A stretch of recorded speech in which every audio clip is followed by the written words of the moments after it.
Hello everyone. Welcome to Mamta Bedi classes. Today we will read poem 15 to the Cuckoo. This poem is written by William Woodward. Okay. This is a very beautiful poem, a romantic poem in which the poet is thrilled with the voice of Cuckoo. Okay. So we will read the poem and understand what the main idea of the poet. Okay. First of all, we will read what a poet says about the poem. To the poet is thrilled by the voice of the cuckoo. He describes some of his childhood experiences when as a school boy he would rove through the woods. अब यहाँ पर जो हमारे poet हैं वो cuckoo की voice से बहुत ज़्यादा थ्रिल्ड हैं, रोमांचित हैं और वो डिस्क्राइब करते हैं अपनी चाइल्डहुड, अपने बचपन के कुछ एक्सपीरियंसेस जब वो स्कूल गोइंग बॉय थे। ओके। और जब वो रोव करते थे, इधर उधर घूमते थे थ्रू द वुड्स। वुड्स होता है जंगल, वुड क्या होता है लकड़ी और वुड्स होता है जंगल। ठीक है, जब वो जंगलों में घूमते थे। ठीक है, अब क्या कहते हैं पोइट, हम पोइम को one by one stanzas read करेंगे एंड जो पोइट हैं उनके सेंट्रल आइडिया या उनका जो मेन आइडिया है उसको अंडरस्टैंड करेंगे। Okay. O blithe new comer I have heard I hear thee and rejoice O cuckoo shall I call thee bird or but a wandering voice while I am lying on the grass thy twofold shout I hear from hill to hill it seems to pass at once far off and near। Okay, first of all हम कुछ जो difficult words हैं उनके meaning को understand करेंगे। Okay. Blithe, blithe होता है जिंदा दिल या फिर प्रसन्न जिसको बोल सकते हो। ओके। रिजॉइस का मतलब होता है खुशी या फिर आनंद। ओके। एंड वैंडरिंग होता है आवारा या भटकने वाला। ओके। वॉइस का मतलब आपको पता है आवाज़। ओके। लाइंग होता है लेटा होना। थाई मीन्स तुम। ओके, तुम्हारी या तुम।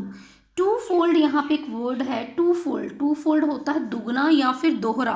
Okay, with the benefit of two. Okay, you can say two fold. Okay. From hill to hill, hill का मतलब आपको पता है पहाड़ियाँ, है ना। पास मीन गुजरना। फार ऑफ होता है दूर और नियर होता है पास में। ओके। अब इसकी हम ट्रांसलेशन करते हैं। O blithe new comer I have heard. अब यहाँ पे पोइट कक्कू को कहते हैं कि तुम जिंदा दिल हो। न्यू कमर क्योंकि ये जो कक्कू है you can see this bird in the month of spring season. Okay, month of March और अप्रैल। ओके, जब स्प्रिंग का सीज़न होता है, बसंत का मौसम होता है, तब ये बर्ड हमें सुनाई देता है। ठीक है, तो इसको न्यू कमर बोला गया है। तो पोइट कहते हैं आई हैव हर्ड, मैंने तुम्हारी आवाज़ सुनी। आई हेयर थी मीन्स तुम, एंड रिजॉइस, मैंने तुम्हें सुना और मुझे खुशी हुई। ओ cuckoo shell I call thee bird. तो पोइट कहते हैं, उससे पूछते हैं कि क्या मैं तुम्हें कोई बर्ड बोल सकता हूँ, और बट अवेंजिंग वॉइस, या फिर मैं तुम्हें एक आवारा घूमने वाली या इधर उधर घूमने वाली आवाज़ कह सकता हूँ।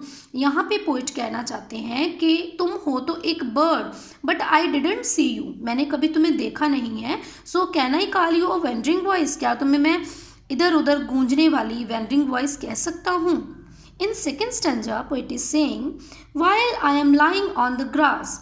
अब ग्रास का मतलब है यहाँ पर मैदान। ओके, जो घास के मैदान होते हैं, तो यहाँ पे पोइट ने कहा है कि जब मैं घास के मैदानों में लेटा होता हूँ, थाए तुम्हारी टू फोल्ड, दुगनी या दोहरी जो इम्पोर्टेंस वाली या बेनिफिट या फिर आप फीचर्स बोल सकते हो, है ना, तुम्हारी दुगनी या फिर दोहरी जो आवाज़ है, शाउट आई हेयर, मैं उसको सुनता हूँ।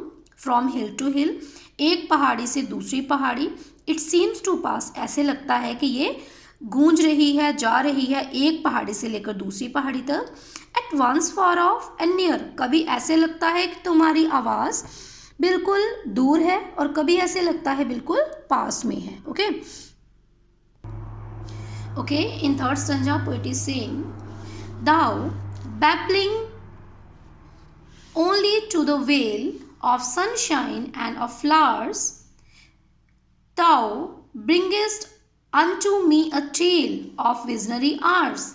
अब यहाँ पे पोइट कहते हैं कि यद्यपि तुम्हारी जो आवाज़ है वो vale means valley, okay, here vale means valley, तो तुम्हारी जो आवाज़ है, बैबलिंग होता है बड़बड़ाना, तो तुम्हारे बड़बड़ाने की जो आवाज़ है वैली में ही सुनाई देती है। ऑफ सनशाइन, जब सूरज निकलता है, एंड ऑफ फ्लावर, जब फूल खिले होते हैं, because it is a month of spring, okay. In the month of spring you can see sun shines brightly and flower blooms, okay. तो यहाँ पे फ्लावर्स भी खिले होते हैं, सन शाइन्स करता है अच्छी तरह से। thou bringest unto me a tale, और तुम जो है ना, यहाँ पे पोइट कहता है कि तुम मेरे लिए क्या हो, एक टेल हो। टेल मीन अ स्टोरी, कहानी, जिसको हम दंत कथाएं बोलते हैं, जो सुनी सुनाई कहानियाँ होती हैं। तो यहाँ पे पोइट कहते हैं कि तुम मुझे कहानी की तरह लगती हो। Of visionary hours, visionary hours means, visionary होता है इमेजिनरी, है ना, विजनरी मीन्स इमेजिनरी। तो पोइट कहते हैं कि तुम मुझे लगती हो कि कुछ जैसे कुछ इमेजिन होती है ना, मैं तो बिलीव नहीं कर पाता हूँ कि तुम रियल में हो, ओके। क्योंकि जो कक्कू बर्ड है, we can listen the voice of this bird, but we rarely see this bird, okay. हम इस बर्ड को बड़ी मुश्किल से देख पाते हैं। तो पोइट कहते हैं कि तुम्हारी जो आवाज़ है वो वैली में सुनाई देती है, जब सन शाइन कर रहा होता है, फ्लावर्स जो है वो खिले होते हैं, और तुम मुझे कहानी की तरह लगती हो, जो कि बिल्कुल टोटली इमेजिनरी है, okay. Thrice welcome darling of the spring, even yet thou art to me, no bird, but an invisible thing, a voice, a mystery. अब पोइट कहते हैं, एक तो उन्होंने बोला कि तुम्हारी आवाज़ क्या है, वेंडरिंग है। दूसरा उन्होंने बोला कि तुम्हारी आवाज़ जो है वो वैली में सुनाई देती है। थर्ड बोलते हैं कि वेलकम, मैं तुम्हारा स्वागत करता हूँ, डार्लिंग ऑफ स्प्रिंग। अब here poet says cuckoo darling of spring, you know why? Because you can see this bird only in the season of spring, okay। तो you can say darling of spring, okay। even yet thou art to me, और poet कहते हैं कि तुम मेरे लिए एक art की तरह हो, कला की तरह हो। no bird but an invisible thing, तुम मेरे लिए एक बर्ड नहीं हो बल्कि एक इनविजिबल थिंग हो, ठीक है, जो मुझे दिखाई नहीं देती। अ वॉइस, सिर्फ सुनाई देती हो। अ मिस्ट्री, और एक रहस्य की तरह। Mystery means that is difficult to understand, okay. तुम मुझे, मेरे लिए एक वॉइस हो, एक मिस्ट्री हो, मेरे लिए एक इनविजिबल थिंग हो, okay. In next stanza poet is saying the same whom in my school boy days I listened to that cry which made me look 1,000 ways in bush and tree and sky. अब यहाँ पे poet हमारे साथ share कर रहे हैं अपने childhood की बात, जिसको बॉयहुड, जब वो स्कूल गोइंग बॉय थे। तो पोइट कहते हैं कि यही सेम आवाज़ मैं सुनता था जब मैं स्कूल बॉय था, ठीक है।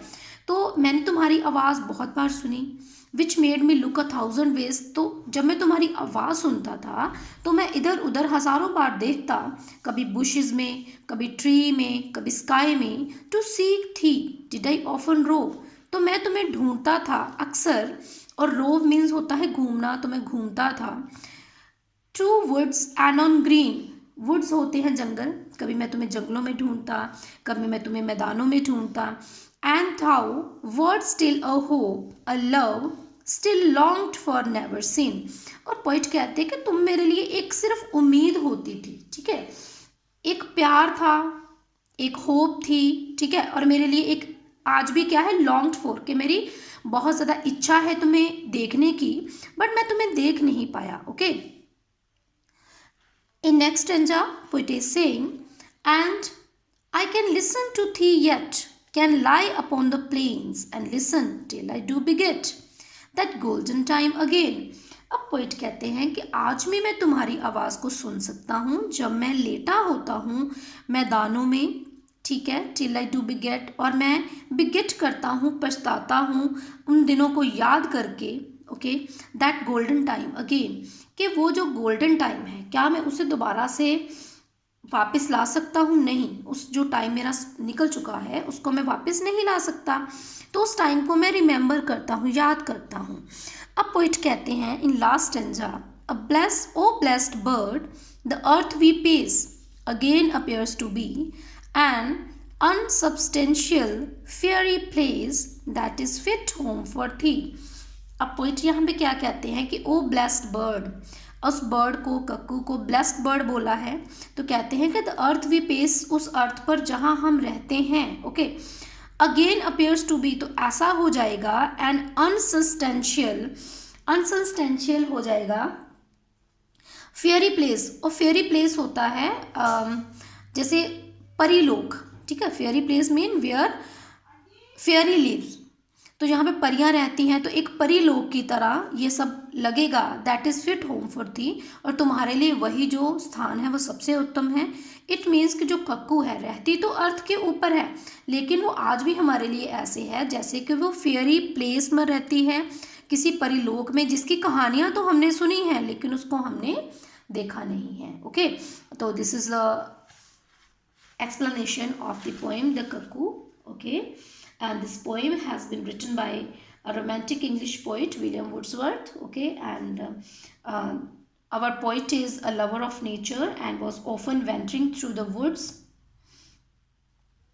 and he also written many poems for the children, okay, and this poem reminds him of the days when he was a schoolboy. He used to visit forests or woods to seek it. In this poem, he admires the voice of the bird. He is happy to hear the voice of the cuckoo. This poet is written the spring season after the end of winter season, and the cuckoo is a migratory bird, you know, and it leaves for another region in winter season and come back again in the spring season. So poet welcome the cuckoo and call him darling of the spring. Okay, I hope you all enjoyed this poem very much. Okay, thanks for watching my video. We will meet in our next video. Till then, take care. Bye bye.